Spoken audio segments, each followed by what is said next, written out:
보도록 합니다. 베드로후서 3장 18절 말씀입니다.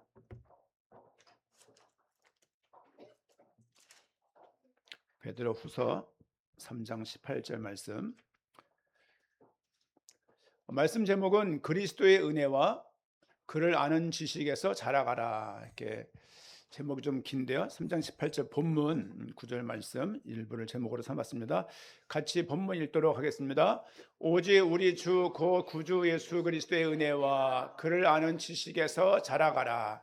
영광이 이제와 영원한 날까지 그에게 있을지어다. 아멘. 베드로는 예수님의 하울링인데요.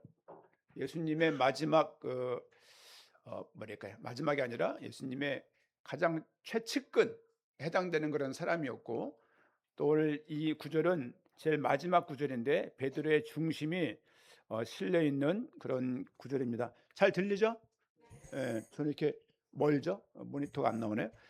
18절 말씀 다시 읽어보게 되면 오직 우리 주 곧 구주 예수 그리스도의 은혜와 그를 아는 지식에서 자라가라. 영광이 이제와 영원한 날까지 그에게 있을지어다. 사실 예수님이 승천하시고 가신 이후에 모든 제자들과 교회의 중앙에서 이 복음 사역을 주도했던 그런 인물입니다. 그렇죠? 이 표현이 기가 막혀요. 우리 주 곧 구주 예수 그리스도의 은혜와, 우리 주 곧 구주, 구원한 주님이란 얘기고, 예수 그리스도의 은혜와, 우리는 그냥 일상적으로 주 예수 그리스도라고 말을 하지만 사실은 되게 중요한 이야기예요. 이 땅에 성경에서 메시아가 오실 거라고 말을 하고 있어요. 메시아가 이 땅에 왔어요.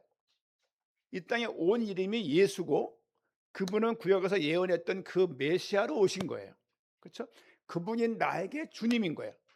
그걸 하나로 묶어가지고 주 예수 그리스도라고 우리가 말을 하고 있습니다. 베드로 전서 후서를 이번 주 새벽기도 때 말씀을 좀 나누면서, 베드로가 어떤 심정이었을까? AD 64년경에서 67년경에 이 베드로 전 후서를 썼던 것으로 이렇게 알 수 있습니다. 예수를 믿는데 삶이 더 힘들어지는 거예요. 그렇죠? 예수를 믿으면 뭔가가 경제도 좀 풍요로워지고 건강도 괜찮고, 그리고 삶이 윤택하게 흘러가고. 질문 한번 드릴게요. 부부 생활을 부부로서 오래 살면은 더 맞아집니까? 안 맞네 이 생각 듭니까? 그걸 한 사모가 그런 말을 해요. 화날 때 돌아서면서 안 들리게 하는 말이에요. 들려요. 아유 진짜 안 맞아. 이런 말을 할 때가 이런 말을 할 때가 있어요. 저도 그렇습니다. 마찬가지죠 뭐. 왜냐하면 처음에는 보이는 건 보이니까 결국은 안 맞게 돼 있습니다. 안 맞게 돼 있지만 맞춰가는 거죠 사실은. 그 말을 안 할 뿐이지 사실은. 그렇죠? 말을 하면 지는 거죠. 그래서 내가 그냥 주여 하면서 가는 겁니다 이렇게. 그렇죠? 여러분, 이 그리스도를 믿는데 삶이 더 힘들어지고, 이 고난이 하나님의 뜻인가? 이런 고민이 많았던 베드로였어요. 왜냐하면 예수님의 오른팔로 예수님을 잡으러 왔을 때 그 말고의 귀를 칼로 자르기도 하고, 내가 예수님을 위해 죽겠다라고 소리쳤던 그 인간이 사실은 3번이나 부인하면서 돌아갔던 모습을 성경 곳곳에서 증언을 하고 있습니다. 사실 AD 64년경에 로마 시내에 대화재가 일어나요. 역사를 보게 되면 로마 시내에 불이 나가지고 도시가 쑥대밭이 된 거예요. 이것을 왕은 어떻게 말을 했냐면, 기독교인들이 이렇게 저질렀다라고 구실로 기독교인들을 본격적으로 핍박하기 시작합니다. 국가에서 기독교인들은 반사회적이야, 기독교인들은 전부 잡아 죽여야 돼, 이렇게 선언을 한 거예요. 그런 선언 가운데 교회가 어떤 삶을 살 수 있겠습니까? 어머니 집이 역천동이에요. 역천역에 가까워요. 거기 모 교회가 이렇게 있더라고요. 보니까 뭐에 걸렸는지 난리인 거예요. 보니까 막 유튜버들 와서 소리 지르고 막 교회 막 누구 물러가라. 자세히 안 들여다봤습니다만은 실수한 게 있었겠죠. 또 '교회가 왜 그렇게 했을까?' 하는 생각도 들면서 한편으로는 교회가 저만큼 욕을 먹는 상황에 선 것도 참 불쾌한 이야기면서 참 안쓰러운 이야기입니다. 사실은 기독교인들이 불순한 집단으로 오해받고 반사회적인 모습으로 치부받으면서 교회가 어려웠던 그 시대 때 가장 중심에 리더로 있던 사람이 베드로입니다. 그렇죠? 많은 말을 할 수 있는데 오늘은 어떤 말을 하고 있냐면 그리스도를 아는 지식에 자라가라. 자라가야 됩니다. 자라가라는 말씀을 오늘 중심으로 한 세 가지 정도 말씀을 좀 복원하고요. 특별히 이 당시에 어떤 게 유행했냐면요. 영은 선하고 육은 악하다는 거예요. 이원론, 그노시스라고 말하는 영지주의라고 말하면 영지주의. 영지주의가 뭐냐면 영은 선한 거야. 육은 악한 거야. 그래서 육의 행동으로는 구원받을 수 없기 때문에 육은 막 이렇게 극도로 어 뭐랄까 죄악시하는 거죠. 몸을 너무 죄악시하고 또 그게 방종이 되어서 육신으로는 구원을 받을 수 없기 때문에 영만 구원받는다는, 또 메시아가 하나님이 인간으로와 몸으로와 육신으로와, 이건 말이 안 되는 사고가 있어서 예수님의 성육신조차도 인정하지 않았어요. 예수님을 하나님의 몸으로와 하나님의 육을 입고와 말이 안 되지, 이런 사고가 있는 거예요. 그런 사고에 대응해서 쓴 책이 요한복음이에요. 역시나 베드로 또한 제자 중에 리더였던 베드로도 그런 고민 가운데 마지막 목회 서신을 쓰고 있는 것이 베드로가 쓴 두 개의 편지, 첫 번째 편지 전서, 두 번째 편지 베드로 후서가 되겠습니다. 오늘은 그를 아는 지식에 자라가라, 그리스도의 은혜와 그를 아는 지식에 자라가라, 이 말씀 중심으로 세 가지를 보겠는데, 첫 번째는 신성한 성품에 참여한 자, 이렇게 말씀을 제목을 좀 잡아봤습니다. 베드로전서 1장을 좀 보겠습니다. 1장 3절 말씀 보니까 화면에 있습니다. 그의 신기한 능력으로, 그가 누구냐면 예수 그리스도예요. 그의 신기한 능력으로 생명과 경건에 속한 모든 것을 우리에게 주셨다. 이런 표현 되게 중요해요. 그러니까 생명과 경건에 속한 그런 모든 것들을 주실 것이다가 아니라 주셨다. 이는 자기의 영광과 덕으로서 우리를 부르신 일을 알므로 말미암음이라 하는 아리송한 이야기를 말씀을 좀 하고 있습니다. 좀 기억해야 될 것은 뭐냐면 주셨다. 그렇죠? 어떤 형태냐면 선물로 또 주다라는 완료형인데요. 이미 이것을 너희가 노력을 하고 노력 여부에 따라서 얻어질 것이 아니라 이미 주어졌고 그 효력이 이미 주어진 그 사실에 지금까지 효력을 발생하고 있는 거예요. 현재까지 진행하고 있는 의미를 포함하고 있습니다. 이미 주신 은혜예요. 구원은요, 이미 주신 거예요. 그렇죠? 또 생명은 이미 주신 거예요. 이 구원과 생명은 우리의 행동 여부에 따라서 취소가 되거나 박탈이 되거나 다시 뺏어가는 그런 성격이 아닙니다. 그건 하나님이 불완전하신 거예요. 하나님의 구원이 완전하다는 것이 성립이 되려면 그의 부르심이 완벽한 것이어야 되는 거예요. 이 작은 표현 하나지만 주셨다. 우리에게 이미 주셨습니다. 이미.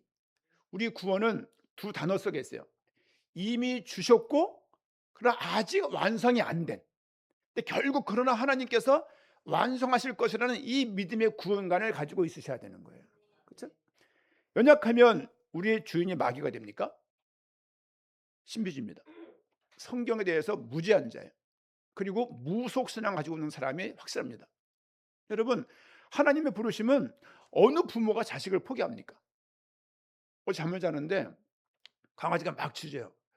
이 몇 시인데 강아지가 짖나. 좀 있다가 목소리가 들리는데 대은이 목소리예요. 그냥 아까 올라갔는데 또 왜 내려왔지? 좀 이따 들어보니까 다은이야. 12시 넘어서 집에 온 거죠, 이렇게. 와 가지고 인제 막 부스럭거리 들린 거죠, 이렇게. 그런 거죠. 우리 인생 가운데 아니 너무 반가운 거죠, 늦게 왔어도 이렇게. 그래서 자겠자고 아침에 같이 밥을 먹는데 반가운 거예요. 거의 뭐 한 달 내에 그 연락이 없거든요. 그냥 평생 독립했으니까 거의. 그런 거죠. 부모가 그렇듯이 하나님이 구원한 백성을 조금 잘못했다고 내치거나, 조금 잘못했다고 경제를 박살내거나, 조금 잘못했다고 다리 몽둥이에 부러뜨리는 하나님이면은 유교식 도깨비를 믿고 있는 거예요. 하나님은 그렇지 않으십니다. 지금 베드로가 고난을 받으면서 이 고난이 우리 죄 때문이 아니고, 그렇죠? 이 속에서 하나님의 커다란 계획이 있음을 계속 전달하고 있는 거예요. 어디까지 이어가냐면 주의 재림과 연결하는 장면들이 마지막에 나오는 것도 볼 수가 있습니다. 꼭 기억하십시오. 주셨으니 이 말 우리에게 주셨다. 뭘 줬냐? 생명과 경건에 속한 모든 것. 경건에 속한 모든 것. 그렇죠? 경건에가 살아갈 수 있는 능력, 경건에가 살아갈 수 있는 그 은혜, 경건에가 살아갈 수 있는 그 어떤 비밀들을 우리에게 주셨다라고 말을 하고 있습니다. 교회를 구별할 때 여러분들은 이 부분들을 구별을 해야 돼요. 어떤 교회가 좋은 교회냐면, 어떤 교회가 좀 위험한 교회냐면, 이렇게 해야 구원받습니다라는 것이 위험한 교회예요. 이렇게 해야지만 구원이 있고 이렇게 해야지 구원이 유지된다고 말하는 교회는 성경에 대해서 정말 무지하거나 성경을 겉핥기로 읽는 거예요. 우리의 구원이 우리 행동 여부에 따라서 구원이 왔다 갔다 하면 구원의 주체가 우리한테 있는 거예요. 이 말이 안 되는 거예요. 말이 안 되는 거예요. 왜냐하면 구원의 주체는 하나님이십니다. 그렇죠? 그가 실수해서 그냥 툭 모르고 부른 게 아니에요. 하나님의 창세전의 영원한 계획을 가지고, 얼마나 그분이 완벽하시냐, 영원전의 계획을 하실 정도로 그 부르심 가운데 우리를 부른 거예요. 결코 놓지 않으십니다. 그렇죠? 결코 놓을 리가 없죠. 사람도 그런데. 그런 의미에서 우리 받은 은혜가 충분하다, 우리 받은 은혜가 크다는 것을 우리가 잊지 마셔야 될 것입니다. 내 안에 이미 주신 신의 성품이 있다. 그렇죠? 하나님의 능력과 함께 인간이 공유된 공유적 속성이 있는가 하면 비공유적 속성이 있어요. 하나님이 영원하세요. 우리는 영원하지가 않잖아요. 그러니까 하나님의 속성이 있지만 하나님의 지정의 인격적인 부분들을 우리에게도 주어졌음을 또 알 수 있고, 이 단어 보십시오. 신성한, 어디입니까? 예, 신기한 능력으로, 그의 신기한 능력으로 생명과 경건에 속한 모든 것을 우리에게 주셨다. 다른 말로 말하면 우리에게 이미 주셨다. 성화는 우리가 무엇을 구축해 나가고 달려내 나가는 것이 아니고 하나님의 준 신적인 성품을 발견해 나가는 과정이 더 중요한 어떤 의미예요.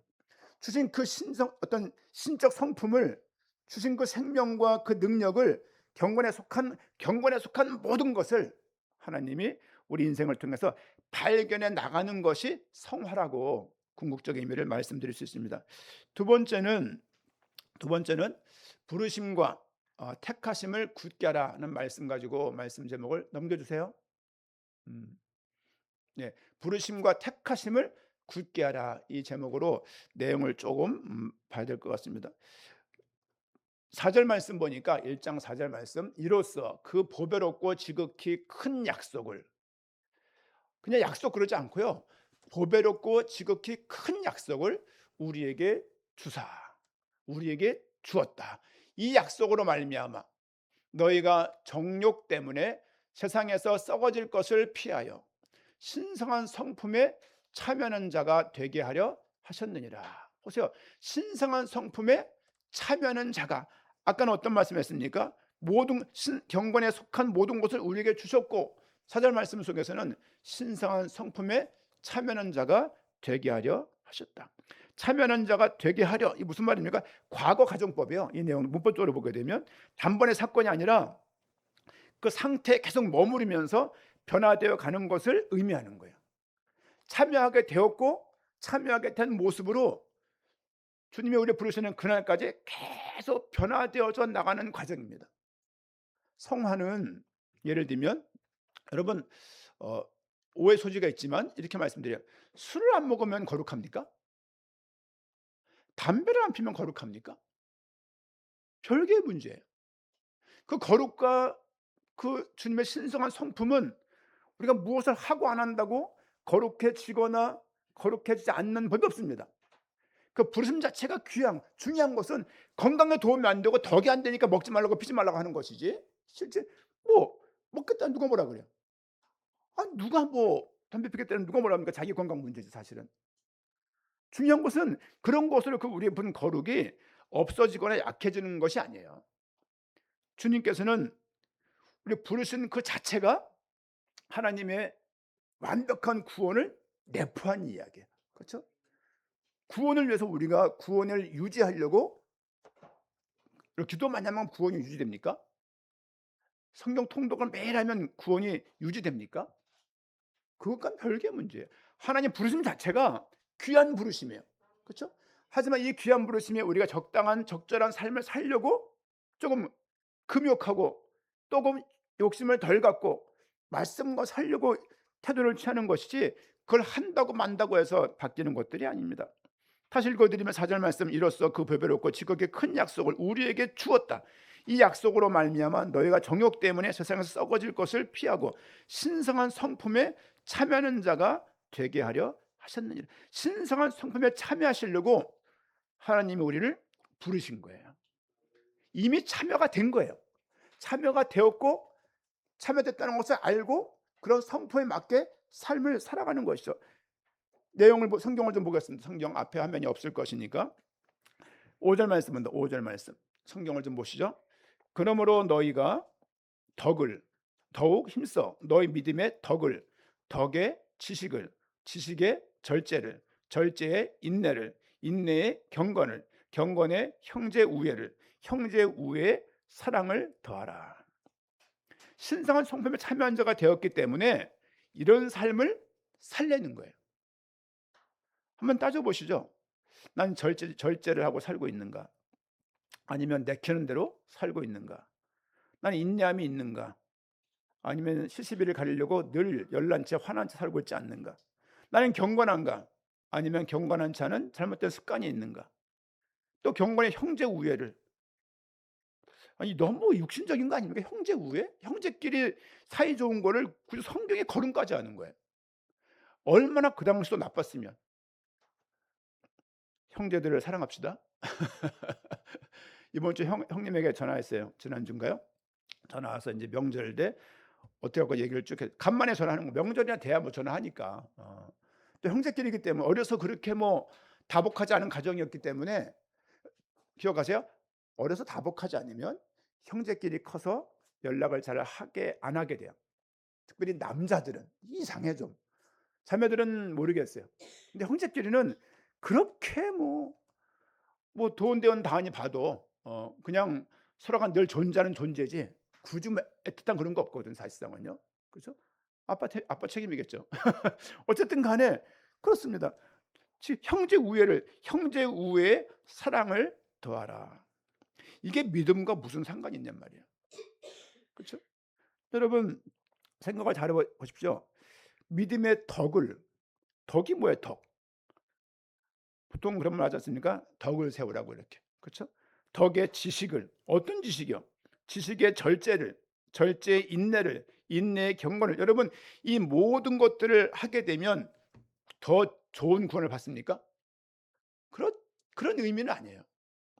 아까 3절에서 말씀드렸던 것처럼 경건에 속한 모든 것, 덕부터 믿음부터 시작해서 사랑까지 절제하고 지식의 인내를, 이 모든 것을 하며 살아갈 수 있는 그 모든 것들이 3절에서 말하고 있는 그 경건에 속한 모든 것입니다. 이런 삶을 사는 그것이, 이런 삶을 살기 때문에 구원받은 것이 아니라 구원받은 사람들은 이런 삶을 살아야 된다는 거예요. 구원받은 사람들은 이런 삶으로 살아갈 수밖에 없음을 본문에서 말씀을 하고 있습니다. 우리 모두가 신성한 성품에 참여한 자가 되었기 때문에 이런 삶을 견지해야 돼요. 그렇죠? 절제하십시오. 그리고 인내하세요. 그리고 경건하십시오. 형제를 사랑하십시오.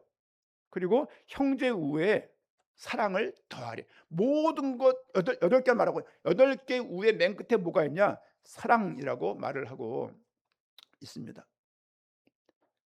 9절 말씀 보니까 이런 것이 없는 자는 뭐라고 말하고 있습니까?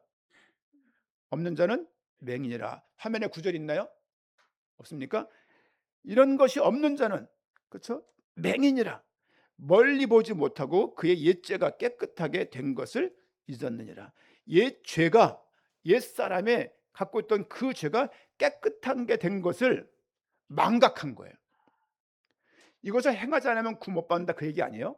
못 받는다가 아니고 네가 구원받았음을 망각한 채 사는 거예요. 아니 예를 들면 내가 집안이 뭐 100만 장자라고 합시다. 근데 이게 망각되어지면 저거 똑같죠? 뭐라고 말하죠 그걸? 치매. 우리도 치매를 언젠가 걸리지 않겠습니까? 그쵸? 연습하는 분들은 늘 문득문득 이렇게 우울감이 감돌잖아요. 죽음이 얼마 머지 않았기 때문에 조금씩 우울감이 감돌 거예요. 청년들은 모릅니다. 그렇죠? 하지만 누구나 다 할 거 없이 결과적으로 생로병사 낳고 늙고 병들면서 결국은 죽게 되는 거예요. 그런데 삶을 살아가면 계속 드는 그런 것도 있지 않습니까?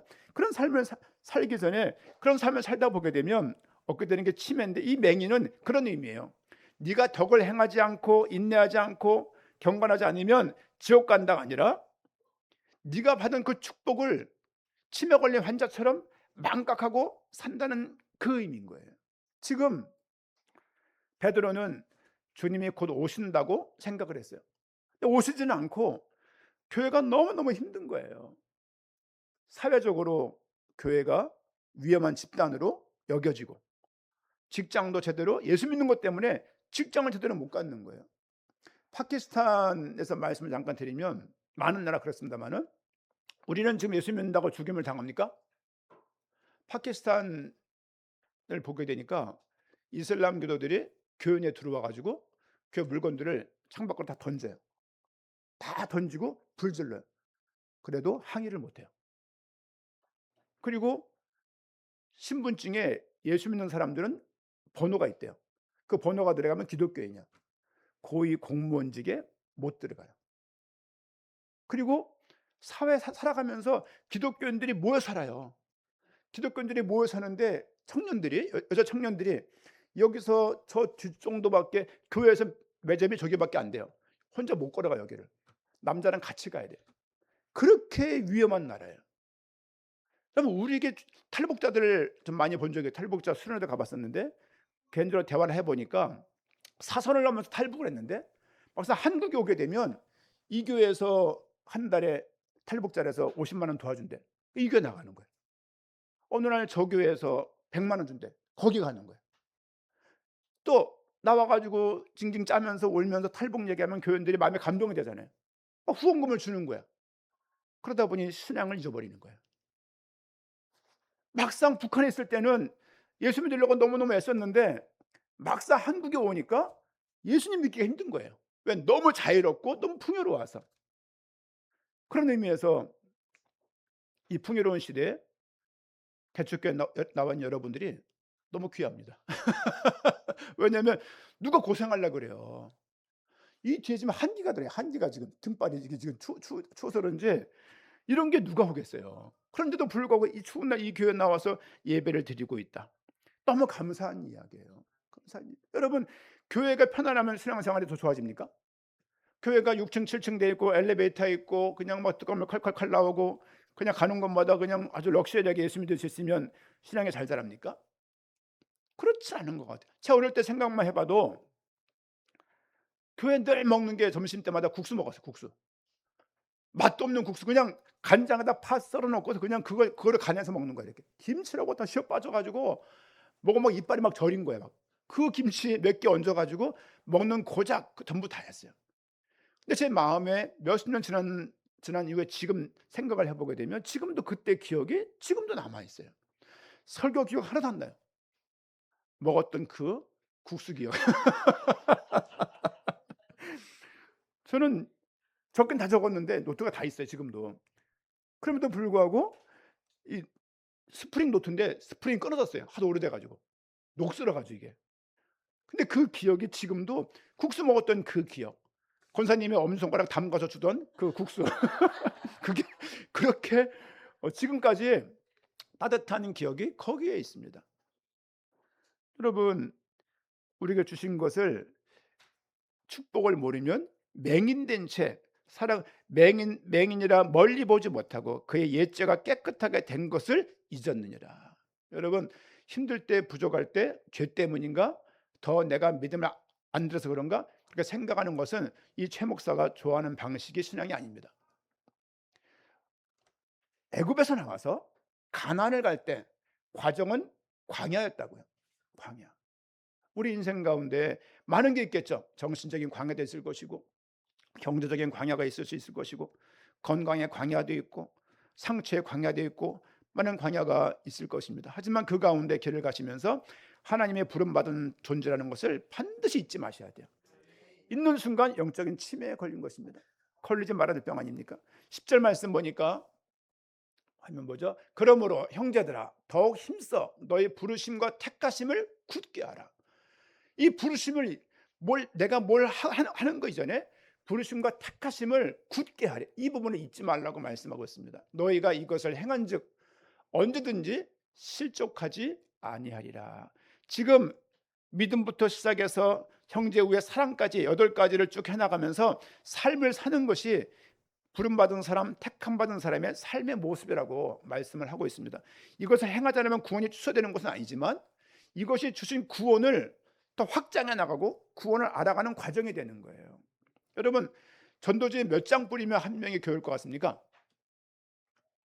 어떠세요? 한 10,000장 뿌리면 한 명 올까요?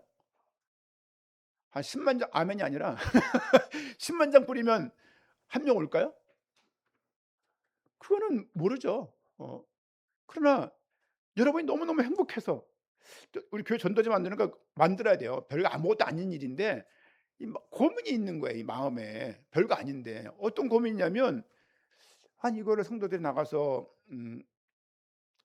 뭐 전달한다고 칩시다. 우리 교회 위치는 알겠죠. 휴지를 20장짜리니까 잘 쓰겠죠. 쓰지만 그거를 많이 뿌렸다고 교회 온다는 생각을 혹시 가지고 계신 분들이 있다라면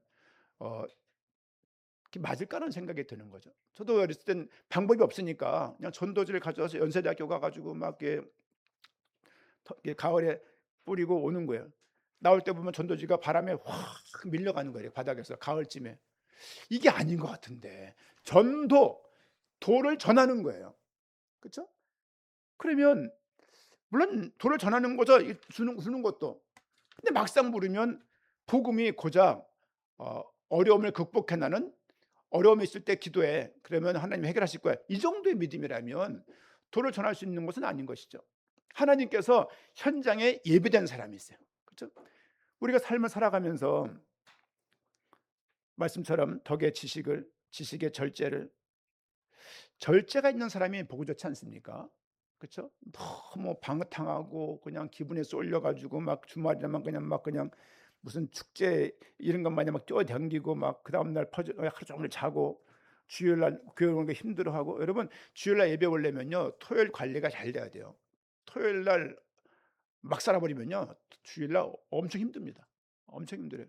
이번 주 우리 이윤재 집사가 출근 이제 수원서부터 이제 종로까지 하나 봐요. 뭐 2시간밖에 안 걸린대요.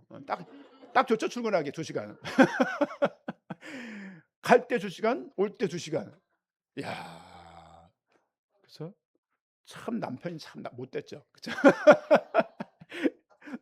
여러분, 인생 가운데 삶이 힘든 문제가 얼마나 많습니까? 많고. 하지만 하나님께서는 우리에게 주신 그 은혜, 덕목은 이 덕목들은 구원을 이루기 위한 조건이 아니라 성화의 삶 속에서 성장할 수 있는 하나의 모습임을 우리에게 제안하고 있습니다. 그렇죠? 계속 하시는 말씀이 뭐냐면 형제 우에 사랑을 더해라. 더해라. 이것을 모든 것 위에 사랑에 더해져야 돼요. 여러분, 교회 나와서 무슨 유익이 있나요? 불신자하고 우리가 구별된 삶이 있습니까? 구별된 삶이 있으면 그것 때문에 구원받는 것입니까? 아니요. 우리 구원은 하나님으로부터 말미암은 거예요. 그렇죠? 지금 베드로는 지금 뭐라고 말하고 있냐면 우리가 고난이 많고 우리에게 많은 문제가 있지만 우리가 알아야 될 것은 그리스도를 아는 지식에 더 자라가야 될 것을 말씀을 하고 있는 거예요. 기독교인이라고 덜 아픕니까? 내가 예수 믿는다고 병치레 덜 합니까? 아니요. 건강 관리를 해야 병치를 안 하는 것이지. 덜 먹고 건강한 절제된 생활을 해야 몸에 질병이 적을 거 아닙니까? 또 유전적으로 있는 병도 또 어떻게 합니까? 그렇죠? 중요한 것은 예수 믿기 때문에 더 낫다가 아니라 예수 믿는 자들은 결국은 지금 5절에서 말씀하고 있는 이 말씀처럼 이런 삶을 살아야 되는 것이 맞고 이런 삶을 살아야 될 것을 베드로가 오히려 말을 하는 거예요. 힘든 문제 해결해 주지 않고 예수 믿기 때문에 그 부르심을 기억해라. 그 부르심 가운데 은혜가 얼마나 큰지를 기억하고 허락하신 그 선한 신기한 능력으로 생명과 경건에 속한 모든 것을 우리에게 주었기 때문에 우리는 자기의 영광과 덕으로서 우리를 부르신 이인 것을 알기를 부탁한다라고 지금 말씀을 오히려 하고 있습니다. 현실적인 해결에 아무런 도움이 안 되는 문제예요. 그렇죠? 여러분, 아프리카 가면 빵을 먼저 줘야 됩니까? 복음 먼저 전해야 됩니까? 어떻게 돼요? 예? 빵을 전하면 복음 전달이 됩니까? 이 WCC 운동이거든요. 저는 기본적으로 반대해요. WCC 운동에. 하지만 그건 너무 극단적인 비유예요. 그렇죠? 아니 뭐 근데 그 예를 들면 한국 교회가 이렇게 양분돼 있어요. WCC 가입한 교회들, 안 한 교회들. 예를 들면 뭐 예수교 장로회가 있고 기독교 장로회가 있어요. 예장 지장이라고 그러는데 예수교가 들어가면 좀 보수적이야. 근데 기독교가 들어가면 조금 진보적입니다. 예를 들면 기독교 장로회, 예수교 장로회, 대한예수교 장로회가 있고 대한기독교 장로회가 있어요. 대한기독교 성결교가 있고 대한예수교 성결교가 있어요. 예성지성 그래요. 또 대한예수교 감리교가 있고 대한기독교 감리교회가 있어요. 기독교라는 말이 들어가면 좋은 말이지만 다 진보적이에요. 한신대학교, 그게 한신대학교가 기독교 예수교 기독교 장로회 어떤 학교 아닙니까? 또 사당동 총신, 여기는 그래도 예수교잖아요. 또 예수교가 아니라 하더라도 통합치교랄지 감리교랄지 이런 분 대부분 다 WCC에 다 가입되어 있습니다.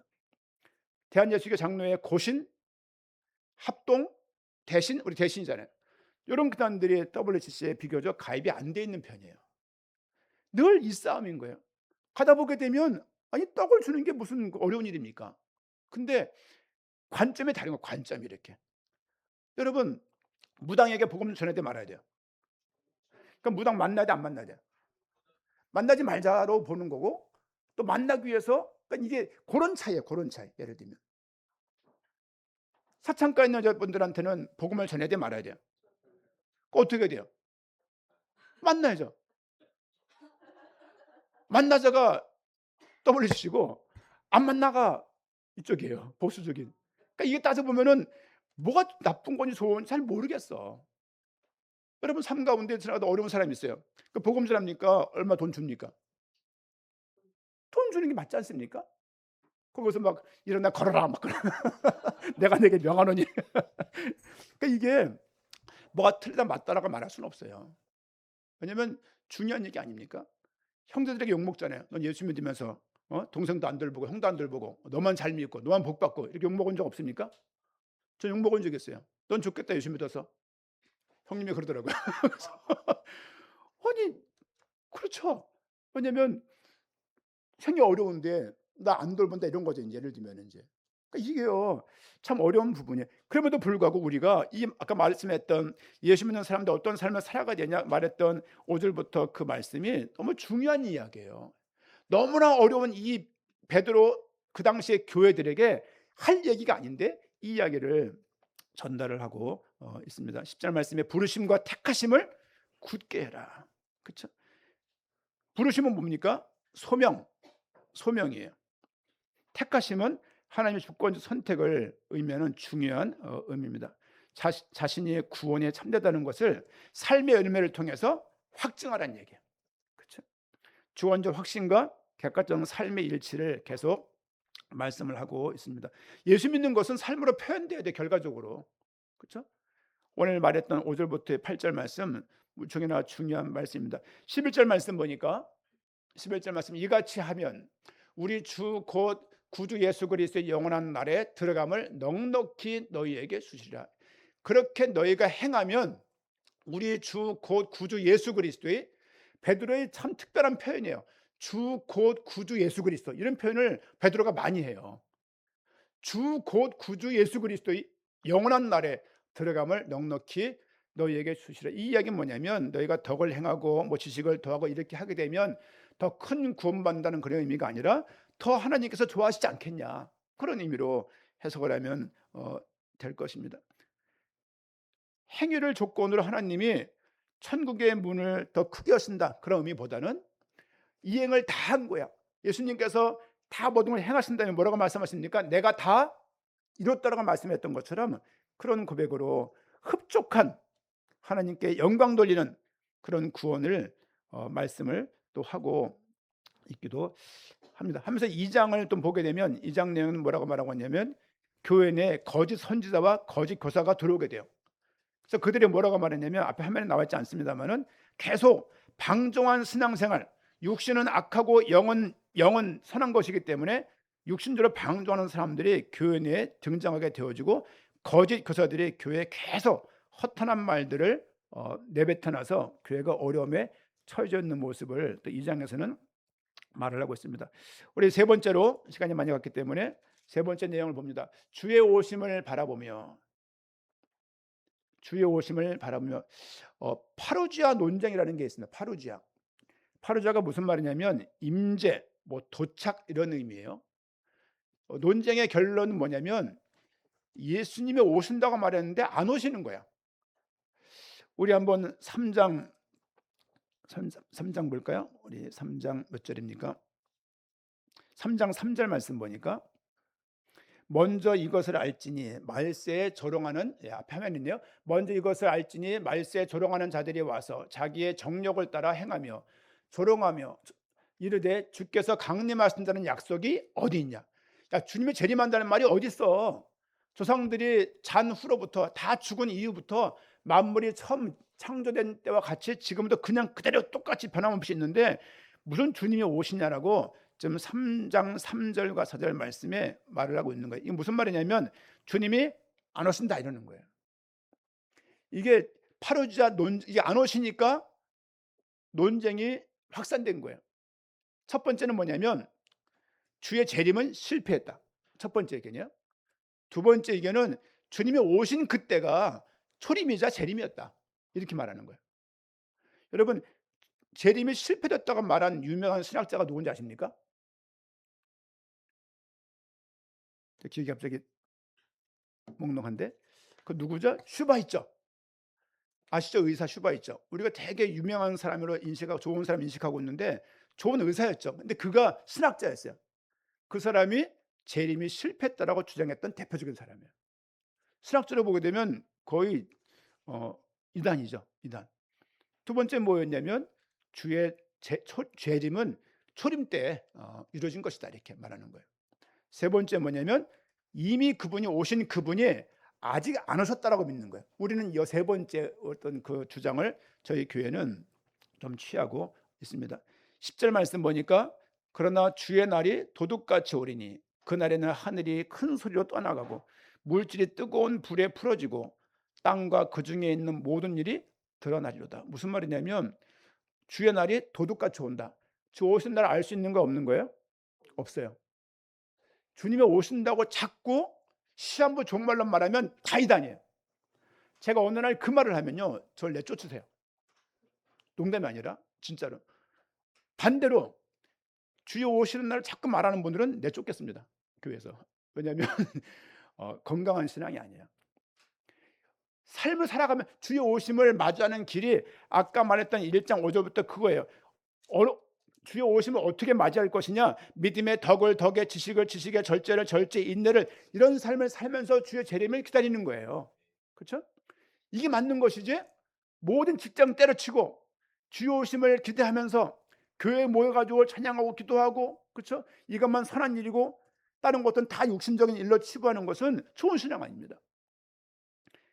11절 말씀 보니까 이 모든 것이 이렇게 풀어지더니, 여러분 큰 물질들이 뜨거운 불에 풀어진대요. 이 말 이해하시겠습니까?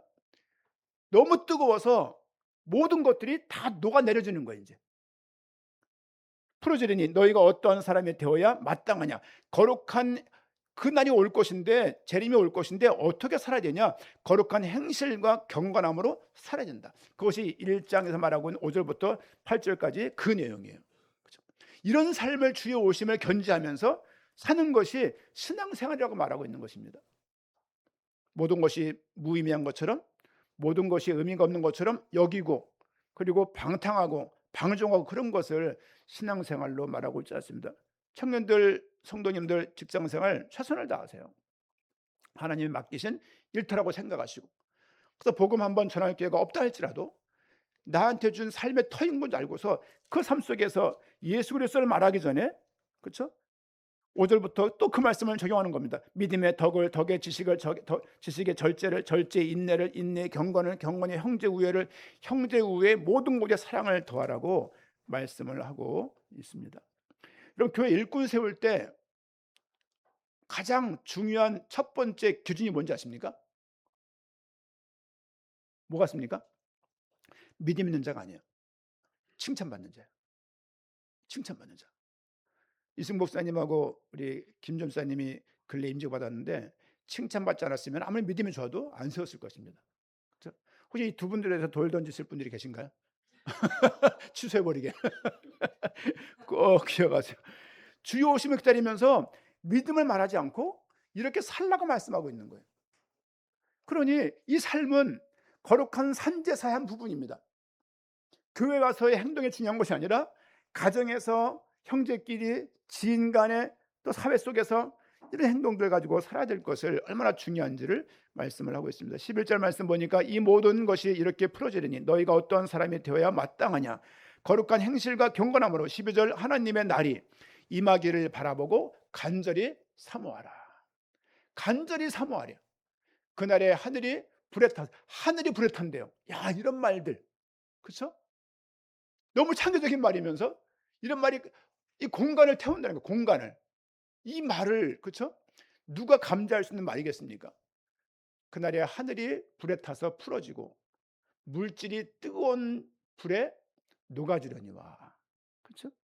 모든 것들이 주어지는 그날 모든 것들이 녹아질 것을 말씀을 하고 있습니다. 13절 말씀 보니까 우리는 그의 약속대로 의가 있는 곳인 새하늘과 새 땅을 바라봐도다. 새하늘과 새 땅, 신천지, 신천지 여기서 따온 말이에요. 좋은 얘기예요. 신천지 이단입니다. 새하늘과 새 땅을 바라보도다. 바라보는 삶의 태도가 어떤 것이냐? 또 돌아가서 1장 5절에서 믿음의 덕을, 덕의 지식을, 지식의 절제를, 이렇게 사랑까지 이야기를 쭉 말씀을 하고 있습니다. 우리 인생을 살아가면서 인생이 긴 것 같지만 생각보다 인생이 길지 않다는 것을 좀 많이 느껴요. 베드로 전서에서 뭘 말하고 있냐면 고난 가운데 산소망 가지고 견뎌라. 산소망. 후서에서 뭘 말하고 있습니까? 참된 지식을 분별하고 참된 지식 가지고 삶을 살 것을 말씀을 하고 있습니다. 결국 베드로는 성도들에게 고난 앞에서 인내하고 거짓 앞에서 깨어 있고 오직 주 예수 그리스도의 은혜와 안에서 끝까지 아름다운 지식을 견지하면서 자라가 될 것을 말씀을 하고 있습니다. 18절 말씀처럼 오직 우리 주 곧 구주 예수 그리스도의 은혜와 그를 아는 지식에까지 지식에서 자라가라. 신앙은 자라가야 돼요. 그렇죠? 벼가 자라가면 어떻게 됩니까? 벼가 이렇게 익으면 머리를 숙이잖아요. 이렇게. 교회에서 그런 것이 금방 티가 나요. 삶을 살다 보게 되면 공치사 많고 자기 잘난 사는 사람들이 너무너무 많습니다. 믿음이 있다는 것은 그런 삶을 우리가 지향하지 않는 거예요. 오히려 덕을 세우고 아름다운 지식 가지고 사람을 살리고 절제한 모습이 보여지고, 그렇죠? 저 어려서 싫었던 것이 아버지가 술을 드시고서 막 들어오면서 동네 문을 다 걷어차고 와요. 이렇게. 그럼 개가 우우우 막 짖는 거야. 이렇게 밤중에. 우리가 아는 거야. 아버지 오신다. 그게 너무 싫은 거예요. 그게. 개 짖는 소리가 점점 더 가까워오는 거야. 이렇게. 이렇게. 시골도 아니에요. 은평구 수직동이니까. 근데 그러면서 그냥 아버지 들어오시면 또 어머니 또 한판 하잖아. 또 이렇게 왜 또 술 먹고 들어왔냐 그러고 또 못 살아 그러고 또 이제 막 또 한참 또 주정을 하시니까 이제 우리 막 깨우는 거예요. 일부러 자는 척해. 막 앉혀놔. 깨우려고. 다시 쓰러져 이렇게. 그러면서 내가 뭔가 어떤 위기를 당하면 모른 척해요. 그런 게 그때 생겨진 것 같아요. 그러면서 장점도 있지만 단점도 있는 것 같아요. 왜 문제가 있으면 해결해야 되는데 수수방관하는 모습들. 그 제가 수수방관하는 모습을 또 되게 싫어하는 것도 이제 수수방관하고 외면하고 회피하는 거. 예를 들면 가장으로서 가정이 어려워. 수수방관하면 됩니까? 그 외면하면 돼요? 그건 말도 안 되지 그건. 그리고 혼자 할 수 없으면 같이 가족끼리 의논해서 해야 될 거 아닙니까? 그렇죠? 근데 아이들이 크기 전까지는 이런 대화를 할 수가 없잖아요. 다 자기 인생 바쁘지 누가 가족 일 누가 돌아봅니까? 아침에 우리가 교회 나올 때 집안이 막 아수라장해. 집에 교회 올 때 이렇게. 그냥 9시 나가야 되거든요. 장로님이 9시 10분을 태워야 되는데 늘 늦는 거야 우리가. 그래서 엄마는 빨리 이제 가자 그러는데 다은이는 자기는 자기 준비 다 끝난 거지. 근데 엄마 입장에서는 정리할 게 많잖아. 이게 안 보이는 거 아들한테 이게. 나만 나가면 돼 그냥. 근데 부모 입장에서는 정리할 게 많잖아. 이거를 다 정리하고 나와야 되니까. 또 거기다가 또 인제 뭐 아이들이 인제 딱 따로 사니까 그러면서 늘 느끼는 거죠. 그렇지. 이게 보이는 때가 있을 건데. 여러분 저는 우리 모든 영광의 목의 성도님들이 지식이 자라가면 좋겠어요. 그렇죠? 상대방을 배려할 수 있고 또 그리스도 아는 지식이 '아 예수 그리스도밖에 없구나.' 그래서 오직 예수라는 말이 거기서 하는 거거든요. 우리 인생 가운데 한평생 한 주간 동안 예수 그리스도의 은혜와 그를 아는 지식에 자라가기를 부탁을 드리고 하나님께서 우리를 신성한 그렇죠? 성품으로 참여하게 하였고 또 우리 부르심과 택하심을 굳게 해야 되고 굳게 하는 방법은 모든 것 위에 사랑을 더하는 거예요. 그러면서 주의 오심을 바라보면서 살 것을 베드로가 주변 사람들에게 목회 서신을 통해서 전달을 하고 있습니다. 주의 강림을 신비적으로 기다릴 것이 아니라 일상을 살면서 최선을 다하는 건강한 신앙생활을 가지시고 자라가기를 축원드립니다. 기도하겠습니다. 하나님 감사합니다.